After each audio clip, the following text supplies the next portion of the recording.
الحمد لله نحمده ونستعينه ونستغفره ونعوذ بالله من شرور أنفسنا ومن سيئات أعمالنا من يهده الله فلا مضل له ومن يضلله فلا هادي له وأشهد أن لا إله إلا الله وحده لا شريك له وأشهد أن محمدا عبده ورسوله يا أيها الذين آمنوا اتقوا الله حق تقاته ولا تموتن إلا وأنتم مسلمون يا أيها الناس اتقوا ربكم الذي خلقكم من نفس واحدة وخلق منها زوجها وبث منهما رجالا كثيرا ونساء واتقوا الله الذي تساءلون به والأرحام إن الله كان عليكم رقيبا يا أيها الذين آمنوا اتقوا الله وقولوا قولا سديدا يصلح لكم أعمالكم ويغفر لكم ذنوبكم ومن يطع الله ورسوله فقد فاز فوزا عظيما أما بعد فإن خير الحديث كتاب الله وخير الهدي هدي محمد صلى الله عليه وسلم وشر الأمور محدثاتها وكل محدثة بدعة وكل بدعة ضلالة وكل ضلالة في النار. فقد أخرج الشيخان رحمهما الله تعالى في صحيحيهما من حديث أبي هريرة رضي الله تعالى عنه قال قال النبي صلى الله عليه وسلم لا يلدغ المؤمن من جهر واحد مرتين. محترم بھائیوں اور معزز خواتین، آج بڑی کثرت سے ہمارے بھائیوں کو، ہماری بہنوں کو یہ شکایت رہتی ہے کہ لوگ دھوکہ بہت دیتے ہیں، لوگوں سے معاملات کیے جاتے ہیں تو ان معاملات میں آج کے اس دور میں دھوکہ بہت زیادہ ہوتا ہے، یہاں تک کہ اپنے قریبی لوگ بھی دھوکہ دینے سے باز نہیں رہتے اور لوگ اس کا شکار ہوتے رہتے ہیں۔ بہت سارے لوگوں کے ساتھ بات چیت ہوتی رہتی ہے تو وہ اس کا اظہار کرتے رہتے ہیں، اسے بیان کرتے رہتے ہیں۔ تو ایک مومن کی زندگی اور ایک مومن کی شان کیا ہونی چاہیے اور اس طرح کے حالات میں اسے کیسے زندگی بسر کرنی چاہیے، خاص طریقے سے جبکہ بہت زیادہ فتنے بھی ہوتے ہیں۔ یہ فتنے دین کے تعلق سے بھی ہیں اور دنیا کے تعلق سے بھی۔ دنیا کے معاملات میں یہ فتنے چونکہ بہت زیادہ ہیں، یہ بڑا مشکل دور ہوتا ہے جب آدمی کو یہ سوچنا پڑتا ہے کہ میں کس کے ساتھ معاملہ کروں اور کس کے ساتھ نہ کروں۔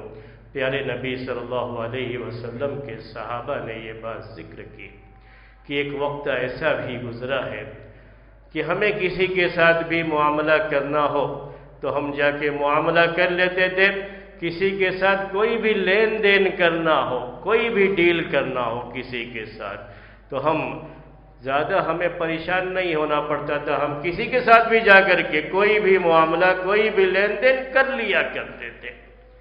ہم زیادہ سوچتے نہیں تھے اس کے بارے میں، کیونکہ ہمیں یہ پتا تھا کہ اگر یہ مومن ہے جس سے ہم معاملہ کر رہے ہیں، اگر یہ مومن ہے تو اس کا ایمان اسے روکے گا کہ وہ دھوکہ دے، ہمارے ساتھ دھوکہ دھڑی کا کام کرے۔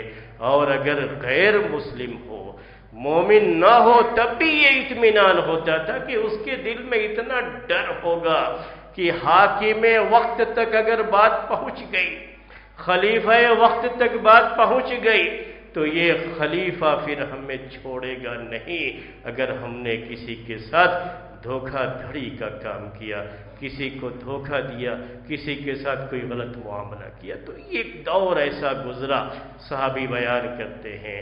اس کے بعد پھر ایک ایسا دور بھی آیا کہ ہمیں دیکھنا پڑتا تھا لوگوں میں کہ کون آدمی امانت دار ہے جس کے ساتھ ہم معاملہ کریں اور کون امانت دار نہیں ہے، خیانت کرنے والا ہے، خائن ہے، اور اس کے ساتھ ہمارا لین دین نہ ہو، ہم کسی طرح کی اس کے ساتھ کوئی ڈیل نہ کرے۔ تو یہ چیز جو ہے لوگوں میں اس زمانے میں بھی پیدا ہوئی۔ یہ اس وقت کی بات تھی جب دنیا میں اچھے لوگوں کی کثرت ہوا کرتی تھی اور اس طرح کے دھوکے باز بہت کم ہوا کرتے تھے۔ لیکن اب جبکہ اکثریت کا حال یہ ہے کہ وہ لوگ دھوکے سے کام لے، دھوکہ دیتے ہیں۔ عام لوگوں کی بات چھوڑ دیجئے، چہروں پہ داڑھی ہوتی ہے اور جبے قبے میں رہتے ہیں، بظاہر دیکھیں گے تو آپ کو ایسا لگے گا کہ شاید ان سے فرشتے بھی شرما جائے۔ تقوی اور طہارت کی ایسی باتیں کریں گے، زبان پر بار بار اللہ کا نام، اللہ کی قسمیں کھانا، میرا اللہ جانتا ہے، میرا اللہ گواہ ہے، اس طرح کے الفاظ کی رٹ لگائے رہتے ہیں، لیکن دھوکہ دیتے ہیں اس کے ذریعے سے۔ تو ایسا بھی جو ہے معاملہ، ایسے حالات میں ایک مومن کو کیسے رہنا چاہیے، اسی کے تعلق سے پیارے نبی صلی اللہ علیہ وسلم کی ایک حدیث ہے۔ وہ حدیث چھوٹی سی ہے، صحیحین کی حدیث، ابھی وہ حدیث میں نے پڑھ کر کے آپ کو سنائی، اسی حدیث کی تھوڑی شرح کریں گے آج کے اس خطبے میں۔ اس حدیث کا مقصد ہی یہی ہے کہ مومن کو ہمیشہ ہوشیار رہنا چاہیے۔ مومن لوگوں سے دھوکہ کھاتے پھرے، یہ مومن کی شان نہیں ہے، اسے ہوشیار رہنا چاہیے۔ پیارے نبی صلی اللہ علیہ وسلم کہتے ہیں، ابو ہریرہ رضی اللہ تعالیٰ عنہ اس کے راوی ہے، صحیحین کی حدیث ہے کہ لا یلدغ المؤمن من جوہر واحد مرتين، کہ مومن ایک سوراخ سے 2 بار نہیں ڈسا جاتا ہے۔ مومن ایک سوراخ سے 2 بار نہیں ڈسا جاتا ہے، بہت مشہور حدیث ہے، بار بار آپ سنتے رہتے ہیں۔ اسی حدیث کی تھوڑی شرح کریں گے۔ یہ ایک ایسی حدیث جو بعد میں عربی میں کہاوت کے طور پر بھی استعمال کی جاتی ہے، ضرب الامثال میں اسے پیش کیا جاتا ہے، اور بڑی ہی فصاحت اور بلاغت سے بھری یہ حدیث ہے، چھوٹی سی حدیث پیارے نبی صلی اللہ علیہ وسلم کی۔ اس حدیث کے تعلق سے ایک بات ذکر کی گئی ہے پہلے، جس کو سبب ورود حدیث کہتے ہیں۔ یعنی اس کا مطلب یہ ہوتا ہے کہ پیارے نبی صلی اللہ علیہ وسلم نے کس موقع پر یہ بات کہی تھی، کون سا موقع تھا جس وقت آپ نے یہ بات کہی تھی، اس کا بیک گراؤنڈ کیا ہے حدیث کا، کس موقع پر آپ نے یہ بات کہی تھی، اس کے بارے میں ابن اسحاق نے اپنے مغازی میں ایک روایت ذکر کی ہے۔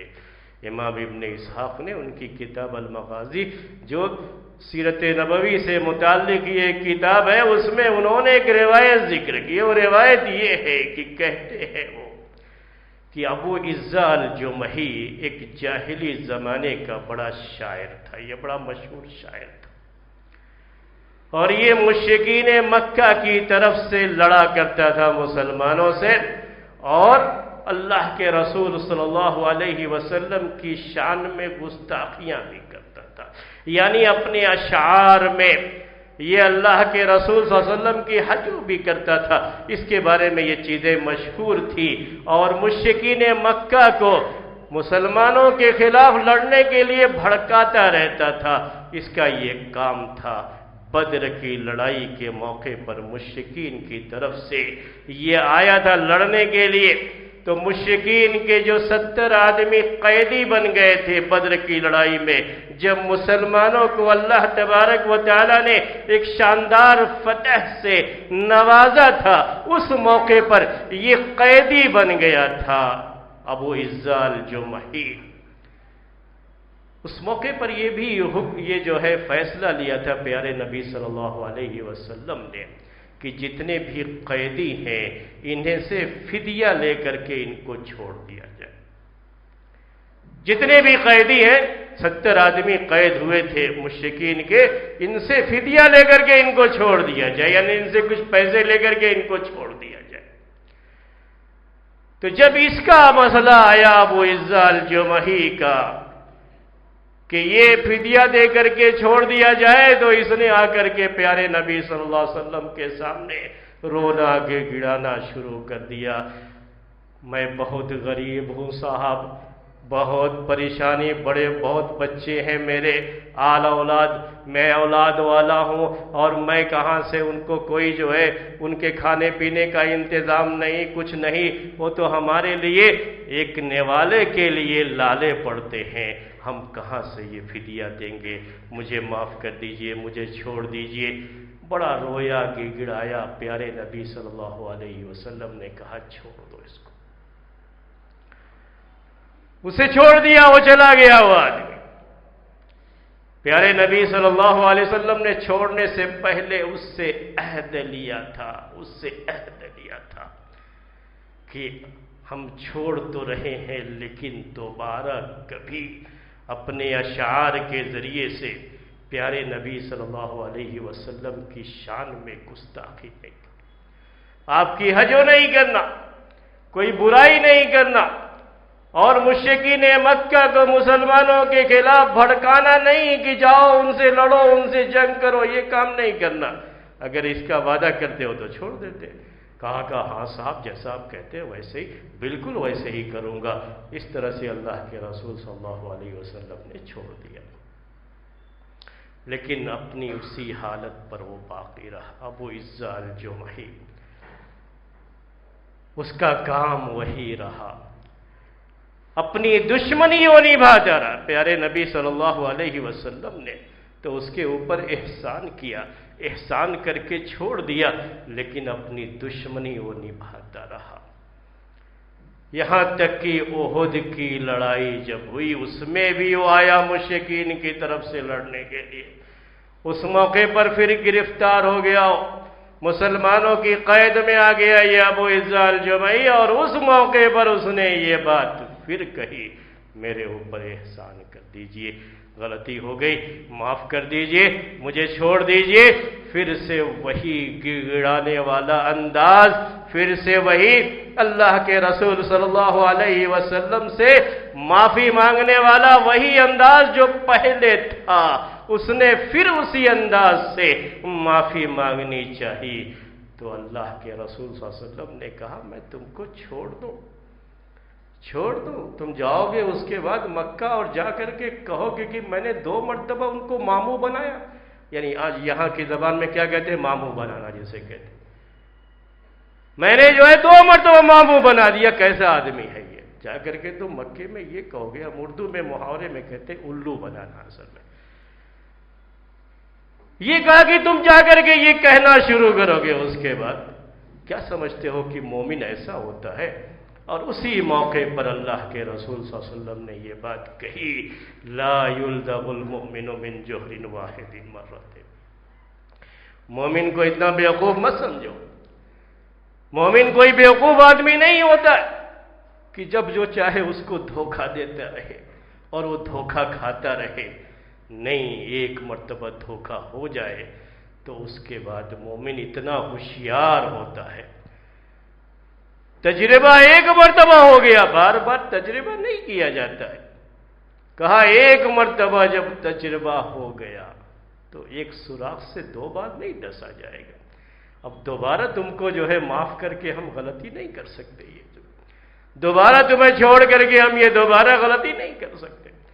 پیارے نبی صلی اللہ علیہ وسلم نے اسی موقع پر یہ بات ذکر کی تھی۔ تو ایک چیز جو ہے یاد رکھنے کی ہے اس حدیث کے بارے میں، حالانکہ حدیث کی شرح لکھنے والوں نے اس کے بارے میں کئی باتیں لکھی ہیں، میں 4-5 باتیں آپ کے سامنے پہلے پیش کرتا ہوں۔ تھوڑی سی جو ہے یہ بات جو اس حدیث کی شرح میں کہی گئی ہے، پھر آج کے حالات کے لحاظ سے کیسے جو ہے ہمیں رہنا چاہیے اور کتنا احتیاط کرنا چاہیے۔ کبھی کبھی کچھ چیزیں ہوتی ہیں میرے بھائیوں، الگ الگ انداز کی چیزیں ہوتی ہیں، ایک ساتھ جوڑ کر کے دیکھنے میں لوگوں سے غلطیاں ہو جاتی ہیں، لوگ گڑبڑ کر دیتے ہیں ایک دوسرے کے ساتھ۔ یعنی جب یہ مسئلہ احتیاط کا آتا ہے، ہوشیار رہنے کا آتا ہے، تو کبھی یہ بھی لوگ کہتے ہیں حسن ظن رکھنا چاہیے۔ حسن ظن رکھا کیوں؟ جو ہے کسی کے بارے میں بدگمانی کرنے سے تو منع کیا گیا، تو کچھ جو ہے دوسری باتیں لا کر کے اس کے ساتھ جوڑتے ہیں۔ ہر چیز کا اپنا مقام ہوتا ہے، اس کی جگہ ہوتی ہے، ایک کو دوسرے کے ساتھ نہیں جوڑنا چاہیے۔ علماء بہت کرتے ہیں، خاص طریقے سے یہ اس طرح کی چیزیں جو ہے ان سے بہت ہو جاتی ہیں۔ تو اس لیے ہر حدیث کو صحیح سمجھنے کی ضرورت ہوتی ہے۔ تو یہاں اس حدیث کے بارے میں یہ بات جو اہل علم نے لکھی ہے، حدیث کی شرح لکھنے والوں نے لکھی ہے، وہ عام طریقے سے اس کے بارے میں وہی بات کہتے ہیں جو ابھی میں نے سبب ورود میں بیان کی، یعنی کس موقع پر پیارے نبی صلی اللہ علیہ وسلم نے یہ بات کہی تھی، اس حدیث کا بیک گراؤنڈ کیا ہے، اس بیک گراؤنڈ کی روشنی میں لوگوں نے عام طریقے سے یہی بات لکھی ہے کہ ایک مومن کو بڑا ہوشیار رہنا چاہیے، زندگی میں اسے بہت ہوشیار رہنا چاہیے، بیدار مغز ہونا چاہیے، اردو والے کہتے ہیں بیدار مغز ہونا چاہیے، ایسا نہیں کہ ہر کوئی اسے دھوکہ دے۔ آپ کچھ بھی کسی کے ساتھ بھی معاملہ کرتے ہو، چاہے پارٹنرشپ کا معاملہ ہو، چاہے کسی چیز کو خریدنے بیچنے کا معاملہ ہو، چاہے کوئی چیز کرائے پر لینے یا دینے کا معاملہ ہو، کسی بھی طرح کا میرے بھائیوں کوئی بھی معاملہ ہو، اس میں ایک مومن بڑی ہوشیاری کے ساتھ کام کرتا ہے، اور لوگوں کی باتوں سے، لوگوں کے چہروں سے اور لوگوں کی چکنی جپڑی باتوں سے وہ دھوکہ نہیں کھاتا، ہوشیار ہونا چاہیے۔ یہ مومن کی شان ہے، یہی اس حدیث کا مطلب ہے۔ امام مالک رحمۃ اللہ علیہ بڑے مشہور امام گزرے ہوئے ہیں، حدیث کی جو روایت کرتے ہیں راوی، ان راویوں کی بھی بڑی چھان بین ہوا کرتی تھی کہ کون سا راوی کیسا ہے، اس کی حدیث پر ہم اعتبار کر سکتے ہیں کہ نہیں، اعتماد کر سکتے ہیں کہ نہیں، اس پر ٹرسٹ کر سکتے ہیں کہ نہیں۔ تو آج کا معاملہ بھی وہی ہے، ٹرسٹ کرنے کا معاملہ۔ تو اس سلسلے میں محدثین نے، جنہیں ہم ائمہ جرح و تعدیل کہتے ہیں، کہ ایک امام جو کہ کسی راوی کے بارے میں فیصلہ کرے کہ یہ راوی ٹرسٹ ورتھی ہے یا نہیں، یعنی اس کی روایت پر ہم اعتماد کر سکتے ہیں یا نہیں کر سکتے، تو اس کے لیے کہتے ہیں کہ یہ حکم لگانے والا شخص بھی بڑا ہی بیدار مغز اور ہوشیار ہونا چاہیے، وہ کوئی مغفل قسم کا آدمی نہیں، غفلت میں رہنے والا نہیں، کوئی ایسا نہیں کہ آدمی کی ظاہری شکل و صورت دیکھ کر کے دھوکہ کھا جانے والا ہو، ایسا شخص نہیں ہونا چاہیے۔ تو یہ جو ہے محدثین کے یہاں ایک شرط رہی ہے۔ تو ایک بہت ہی مشہور جو ہے بات آپ کے سامنے اس کے بارے میں ذکر کر رہا تھا کہ امام مالک رحمۃ اللہ علیہ اتنی مشہور جو ہے امام گزرے ہوئے ہیں مدینے میں، جن کی جو ہے درس کی مسندیں لگا کرتی تھیں، ان کی مجلسیں ہوا کرتی تھیں، موطا اپنی حدیث کی کتاب پڑھایا کرتے تھے امام مالک رحمۃ اللہ علیہ، جو کسی راوی کے بارے میں فیصلہ کرنے کے تعلق سے بڑا احتیاط سے کام لیتے تھے۔ لیکن ایک راوی جسے محدثین جو ہے عبد الکریم بن ابی المخارق کہتے ہیں، اس راوی کے بارے میں عام طریقے سے محدثین کی رائے یہ ہے کہ ایک ضعیف راوی ہے یہ، لیکن امام مالک رحمۃ اللہ علیہ نے کہا کہ وہ ثقہ ہے۔ ثقہ جو ہم عربی میں کہتے ہیں یہ وہی ہے جسے آپ انگلش میں ٹرسٹ ورتھی کہتے ہیں، یعنی اس پر قابل اعتماد ہے، یہ اس کے اوپر اعتماد کیا جا سکتا ہے، اس کی روایت کو قبول کیا جا سکتا ہے۔ امام مالک رحمۃ اللہ علیہ نے یہ بات کہہ دی اور کسی محدث نے اس کے تعلق سے یہ بات نہیں۔ بعد میں اس کے بارے میں یہ پتہ لگا کہ امام مالک رحمۃ اللہ علیہ کو جب تفصیل پتہ لگی تو انہوں نے کہا کہ انما غرنی بکثرت جلوسہ و بکائہ، اس شخص نے مجھے دھوکہ دیا، مسجد میں بہت زیادہ دیر تک بیٹھا رہتا تھا اور بہت روتا تھا، اس کی وجہ سے میں دھوکہ کھا گیا کہ شاید یہ کوئی اچھا آدمی ہے۔ تو یہ اس زمانے کی بات میرے بھائیوں، لوگوں کی ظاہری شکل و صورت اور ان کا جو ظاہر ہوتا تھا، کبھی کبھی بڑے لوگ بھی اس سے دھوکہ کھا جاتے تھے، ایسا ہو جاتا ہے۔ لیکن اگر کبھی کسی مومن سے ایک مرتبہ یہ چیز ہو گئی تو اتنا ہوشیار اسے ہونا چاہیے کہ لا یلدغ المؤمن من جوہر واحد مرتين، کہ پھر دوبارہ یہ دھوکہ نہیں ہونا چاہیے۔ ایک مرتبہ تجربہ ہو گیا، تجربہ بار بار نہیں کیا جاتا ہے۔ ایک مرتبہ تجربہ ہو گیا کہ نہیں یہ صحیح نہیں ہے، تو پھر چاہے پوری دنیا میرے سامنے یا آپ کے سامنے یا کسی کے سامنے بھی آ کر کے گواہی دے دے کہ نہیں یہ اچھا آدمی ہے، آپ معاملہ کر دیجئے، ہرگز مت کیجئے، ایک مرتبہ کا تجربہ کافی ہوتا ہے۔ تو یہ ایک جو ہے بات تھی اس حدیث کے تعلق سے۔ عام طریقے سے اس حدیث کی شرح لکھنے والوں نے یہی بات ذکر کی ہے۔ بعض جو ہے شارحین نے اس کا معنی یہ بھی بیان کیا ہے کہ یہ یعنی عربی میں اس کو کہتے ہیں ھذا خبر فی معنی الانشاء، یعنی یہ حدیث اگرچہ کہ یہ خبر ہے، یہ اللہ کے رسول صلی اللہ علیہ وسلم نے کہا کہ مومن ایک سوراخ سے 2 بار نہیں ڈسا جاتا ہے، لیکن اس کا اصل جو ہے مقصد کیا ہے؟ امت کو ایک حکم دینا ہے، ایک پیغام دینا ہے۔ وہ پیغام یہ ہے کہ اللہ کے رسول صلی اللہ علیہ وسلم نے منع کیا ہے لوگوں کو کہ کوئی مومن کو دھوکہ نہ دے، مومن کو دھوکہ نہ دے۔ دھوکہ کسی اور کو دیا تو دیا، لیکن مومن کو، اگر مومن کو دھوکہ دو گے تو مومن یہ اللہ کا ولی ہوتا ہے، اور اللہ کے ولی کو دھوکہ دینا یہ اللہ کے غضب کو دعوت دینا ہے۔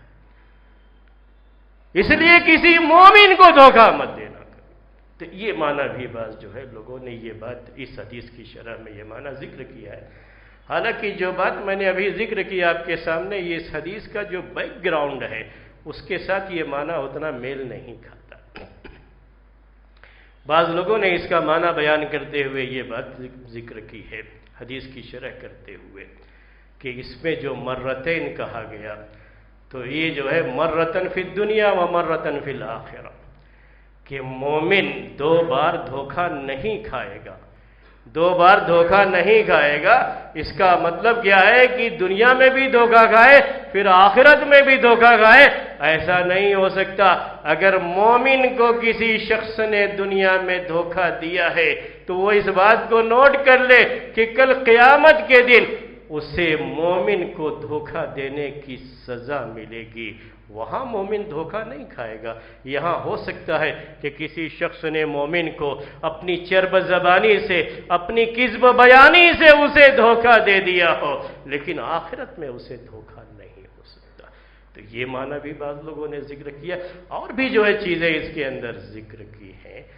میں نے آپ سے کہا تھا کہ 4-5 معنی جو ہے لوگوں نے بیان کیے، میں وہ تھوڑا اتنی تفصیل میں نہیں جانا چاہتا، اسی پہلو کو آپ کے سامنے اجاگر کرنا چاہتا ہوں۔ وہ پہلو کیا ہے کہ مومن کو ہوشیار ہونا چاہیے۔ اس حدیث کا مقصد یہ ہے کہ مومن کو اس دنیا میں زندگی گزارتے ہوئے بڑی ہوشیاری کے ساتھ زندگی گزارنی چاہیے، ہر کسی سے دھوکہ کھاتے پھرے یہ نہیں ہونا چاہیے، مومن کی یہ شان نہیں ہونی چاہیے کبھی بھی۔ اس سلسلے میں یہ کہا جاتا ہے کہ آپ احتیاط سے کام لیں۔ امام خطابی رحمۃ اللہ علیہ نے یہ بات اپنی شرح میں ذکر کی ہے کہ ہمیشہ حسن ظن نہیں، ایسے موقع پر آپ سوء ظن، یہ کہیں بیان کرنے کی بات نہیں ہے، اپنے آپ میں صرف سوء ظن سے منع کیا گیا ہے۔ برا گمان کر کے کسی کے بارے میں غلط خبریں بیان کرنا شروع کر دیں، وہ چیز حرام ہے شریعت میں، لیکن وہ سوء ظن جو آدمی پہلے دل میں رکھتا ہے تاکہ اس کے بارے میں تحقیق کر لے، اس کے بارے میں جانکاری کر لے معاملہ کرنے سے پہلے۔ عام ایسے انسانوں کی بات نہیں ہو رہی ہے، کسی کے بارے میں کوئی بات کرنے کی بات نہیں، کسی سے معاملہ کرنا ہے تو معاملہ کرنے سے پہلے یہ سوچ لو، یہ اچھی طرح سے دیکھ لو، جتنے بھی اس کے پہلو ہو سکتے ہیں ان سارے پہلوؤں پر نظر رکھو، اس کے بارے میں سوچو کہ یہ آدمی ایسا تو نہیں کرے گا، یہ آدمی ایسا تو نہیں کرے گا، یہ آدمی ایسا تو نہیں کرے گا۔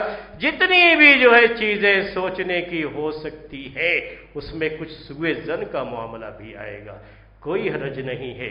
امام خطابی رحمۃ اللہ علیہ نے اس حدیث کی شرح میں یہ بات لکھی ہے کہ اس حدیث سے یہ پتہ بھی چلتا ہے کہ ایسے موقع پر سوء ظن بھی کر کے اگر آدمی احتیاط سے کام لیتا ہے تو کوئی مسئلہ نہیں ہے، کوئی حرج کی بات نہیں ہے، یہ جائز ہے، یہ چیز ہم کو اس حدیث سے پتہ چلتی ہے۔ اب وہ کیا مثال اس کی جو ہے سوء ظن کی سلسلے میں، اور اس کو سامنے رکھ کر کے ہمیں احتیاط کرنا چاہیے اور احتیاط کا پہلو رکھنا چاہیے۔ اس کے لیے ایک حدیث پیش کرتا ہوں، آپ کو سمجھنے میں اور آسانی ہوگی۔ سنن ابی داؤد کی ایک حدیث ہے، امام ابو داؤد رحمۃ اللہ علیہ نے اسی کی مناسبت سے وہ حدیث ذکر کی ہے، یعنی یہی حدیث لا یلدغ المؤمن من جوہر واحد،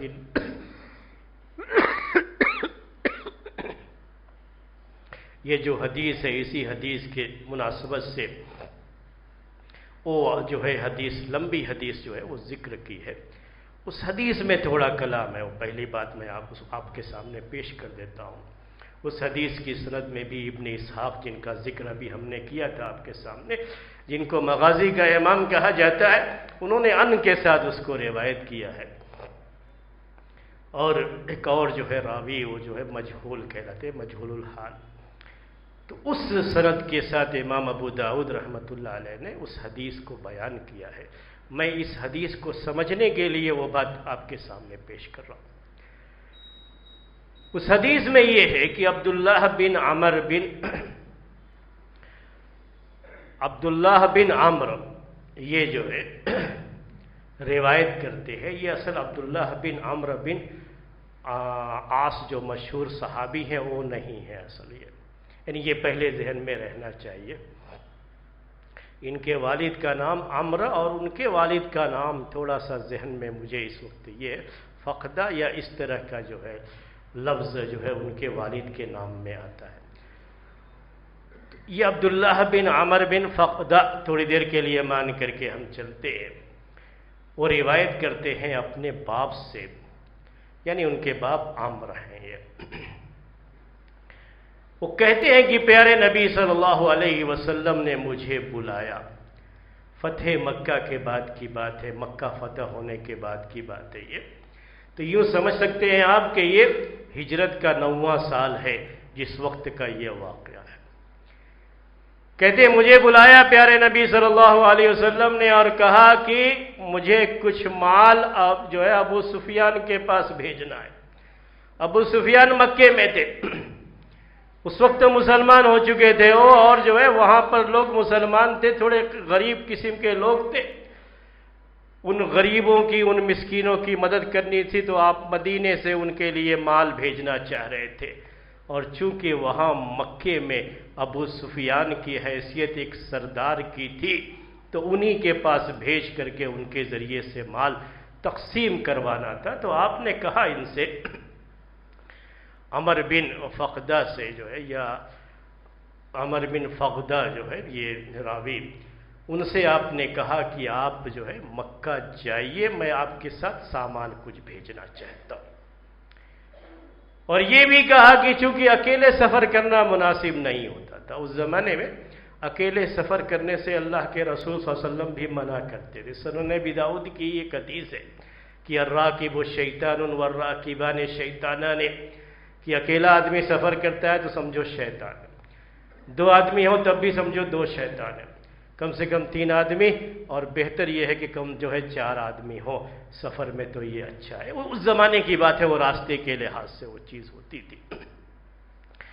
تو آپ نے ان سے کہا کہ آپ کوئی ساتھی تلاش کر لو، اکیلے نہیں جانا ہے، کسی کو تلاش کر لو کسی کے ساتھ جانے کے لیے، تب تک جو ہے ہم سامان تیار رکھتے ہیں، سامان لے کر کے آپ کو مکہ جانا ہے۔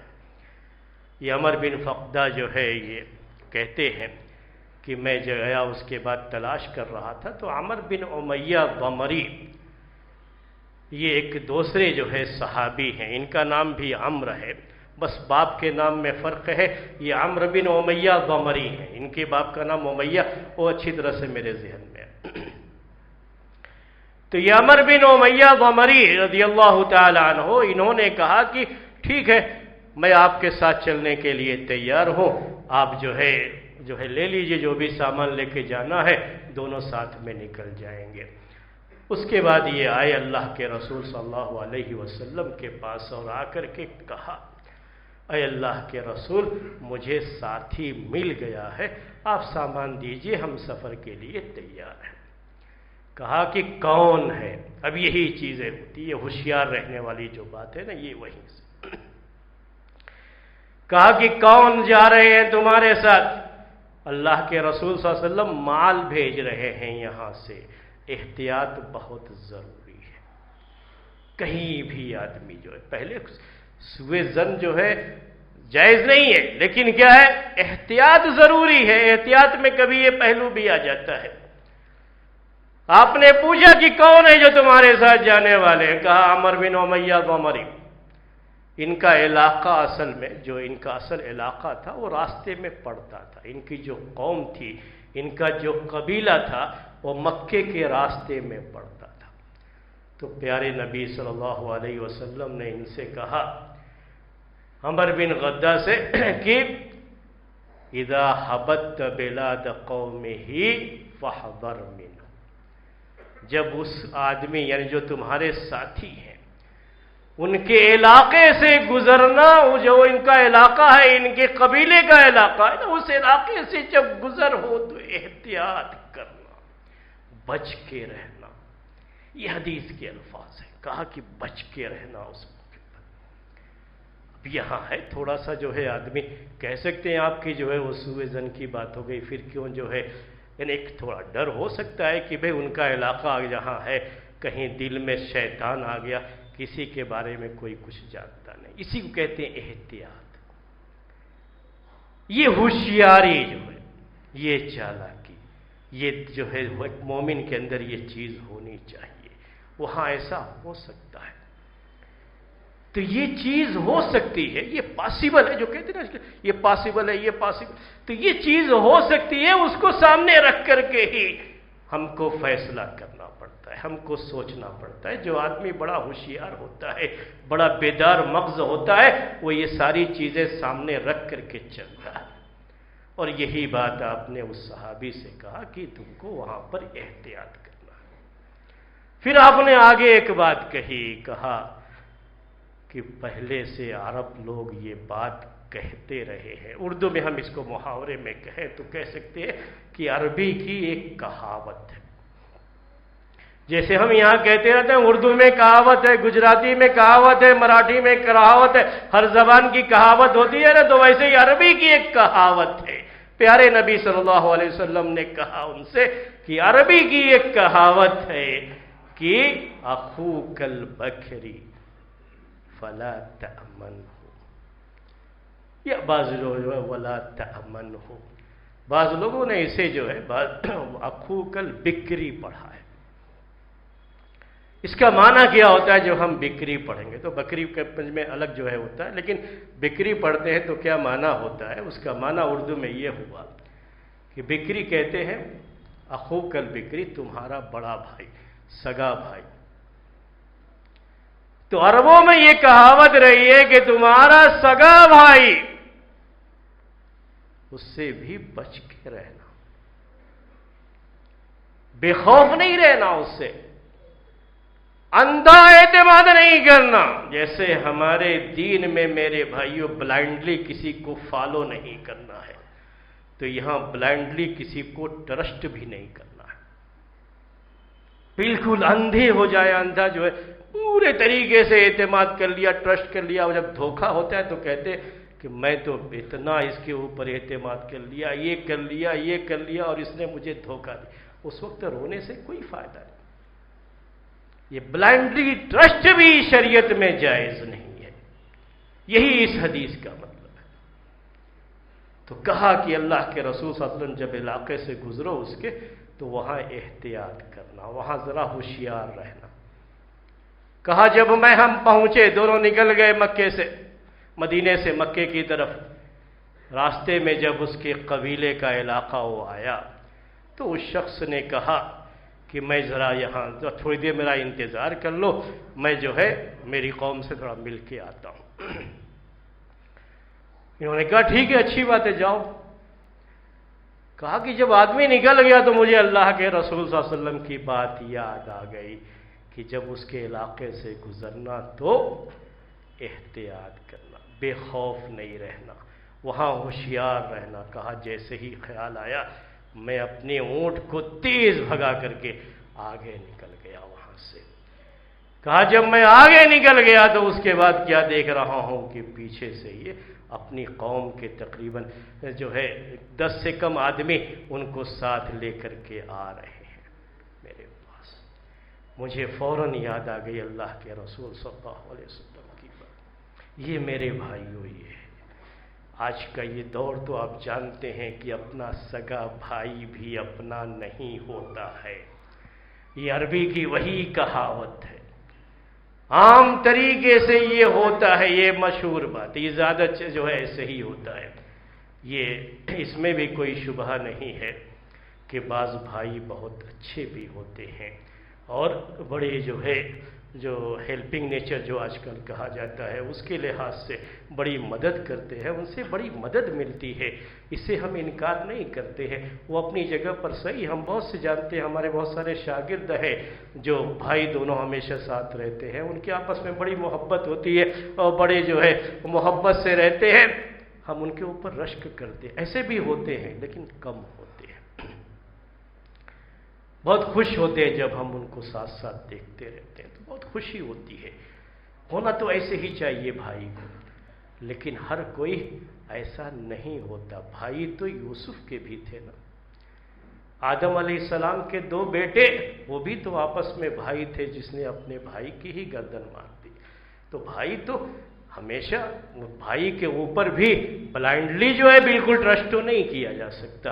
اصل اس کا مطلب یہی ہے اس کا کہ اخوک البکری ولا تأمن ہو، یہ عربی کی کہاوت ہے۔ اپنے سگے بھائی پر بھی بلائنڈلی جو ہے آپ ان کے اوپر بھی بھروسہ مت کرو، ہوشیار رہو، بیدار رہو، اتنا جو ہے اپنے اندر رکھو کہ جو ہے کوئی بھی کبھی کچھ مسئلہ ہو جائے تو بعد میں آنسو بہانے سے کچھ ہونے والا نہیں ہے۔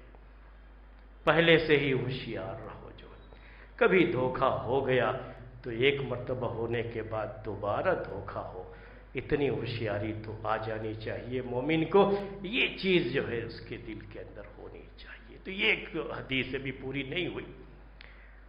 اس کے بعد جب دیکھا یہ جو ہے آ رہے تھے، دیکھا وہ تو آگے نکل گئے، اب چونکہ وہ آگے ہیں تو اور بھی آگے بھاگ جائیں گے، یہ پکڑ نہیں پائیں گے، تو ان کی قوم کے لوگ تو واپس چلے گئے، وہ اکیلے ہی پھر گئے۔ بعد میں دونوں کی ملاقات ہوئی اور دونوں ساتھ میں مکہ گئے، جس مقصد سے گئے تھے وہ مقصد پورا ہوا اور واپس آئے یہ لوگ۔ لیکن یہ اس حدیث کو کیوں پیش کیا گیا ہے؟